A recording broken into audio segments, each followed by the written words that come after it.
میں لکھا ہے کہ یہ ہر دور میں رہا ہے، جب شاعری، کیونکہ شاعری جو ہے وہ تہذیب یافتہ معاشرے کی ایک اہم جز ہے، کیونکہ تہذیب یافتہ معاشرے سے روگردانی ہی نہیں کر سکتا، یہ مہذب ترین اظہار ہے۔ اور جیسے بھی ڈاکٹر صاحب نے کہا کہ شعور کو شاعری ہی میں پڑھا جا سکتا ہے، بے شک، کہ کسی بھی عہد کا شعور جو ہے اس عہد کے شاعری شاعری میں بولتا ہے۔ تو اب ہم یہ دیکھتے ہیں کہ ہر دور میں اس پر سوال اٹھائے گئے ہیں اور امکانات کو دیکھا گیا ہے۔ یہ اسی طرح جیسے ہم تہذیب کے سفر کو اور شعور کو دیکھتے ہیں، اس طرح ہم شاعری کو دیکھتے ہیں۔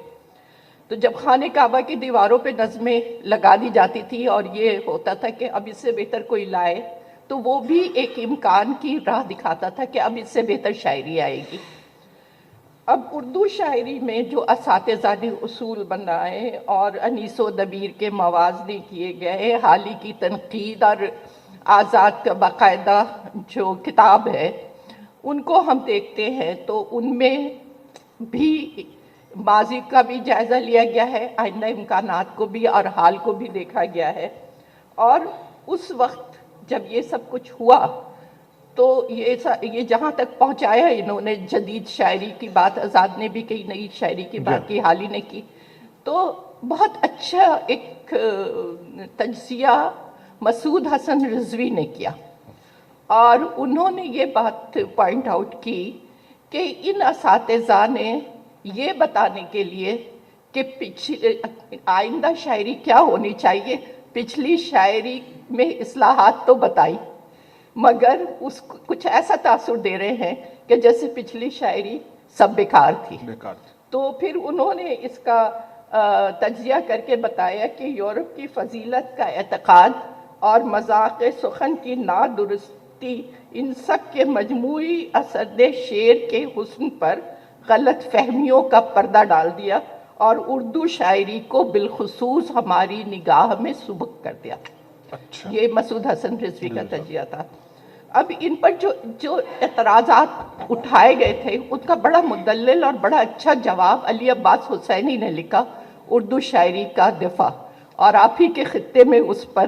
کام ہوا، اور شکیل حسین سید نے اس کو مرتب کر کے ان کے انتقال کے بھی بہت عرصے کے بعد بھیجا۔ تو میں انجمن میں تھی اور انوار صاحب نے بھیجا تھا، یہ بھی پیچھے تھے، تو ہم نے اس کتاب کو شائع کر دیا، کیونکہ اس میں ان کے عہد تک کی جو شاعری تھی، اس پر جو اعتراضات اٹھائے تھے، اس کے مدلل جوابات تھے اور امکانات اور کیا ہونا چاہیے یہ بتایا گیا ہے۔ یہ کتاب انجمن نے شائع کر دی ہے۔ پھر ہم دیکھتے ہیں کہ ایک اور دور آتا ہے جب یہ نعرہ لگتا ہے کہ غزل نیمے شش سخن ہے، سلیم احمد نے کہا نئی نظم میں پورا آدمی کہاں ہے، حسن عسکری نے کہا ادب مر گیا ہے، تو پھر جواب آتا ہے، اور جواب آتا ہے اسی عہد کے ایک ایسے شاعر کی طرف سے جو بہت پڑھا لکھا بھی تھا اور خود بہت مستند شاعر تھا، اور اس نے پھر ایک لیکچر دیا جدید اردو شاعری 1988 میں، عزیز حامد مدنی، اور یہ اتنا اچھا لیکچر تھا، طویل لیکچر، کہ پھر ان سے کہا گیا کہ آپ اس لیکچر پر مزید آگے بڑھائیے، اور انہوں نے 2 جلدوں میں کتاب لکھی، اور وہ اس میں ایک جملے کو میں نے پکڑا کیونکہ مجھے نئی کا وہ کرنا تھا، تعین کرنا تھا، جیسے ابھی یاسمین حمید نے کہا کہ نئی کیا ہے، تو عزیز حامد مدنی نے شروع ہی میں جدید کو ڈیفائن کر دیا۔ انہوں نے کہا کہ میرے اس موضوع میں جدید وہ ہے جو قدیم نہیں ہے، قدیم کی ضد ہے جدید۔ تو میں نے کہا کہ میرے بھی اس موضوع میں نئی وہ ہے جو پرانی نہیں ہے۔ تو اب انہوں نے جو وہ اپنے اس مضمون میں، اس کتاب میں، احمد فراز، کشور ناہید بیٹھی ہیں، یہ ثروت حسین اور عشرت آفرین تک کی مثالیں دی ہیں انہوں نے، اور ان کی شاعری کے نمونے پیش کیے ہیں۔ تو اب ہم یہ دیکھتے ہیں کہ عزیز حامد مدنی نے عشرت آفرین تک کام کر دیا اور ہمیں بتا دیا کہ جدید اردو شاعری کیا ہے۔ اگر ہم ان ساری کتابوں کو تسلسل سے پڑھیں تو اب ہمیں اس سے آگے دیکھنا ہے۔ تو میں نے پھر اس بات کو پیش نظر رکھا کہ اب میں اس سے آگے دیکھوں، عشرت آفرین سے آگے۔ تو میں نے پھر اپنے لیے کچھ یہ کہ میرے نزدیک موضوع کے لحاظ سے اپنے دور کے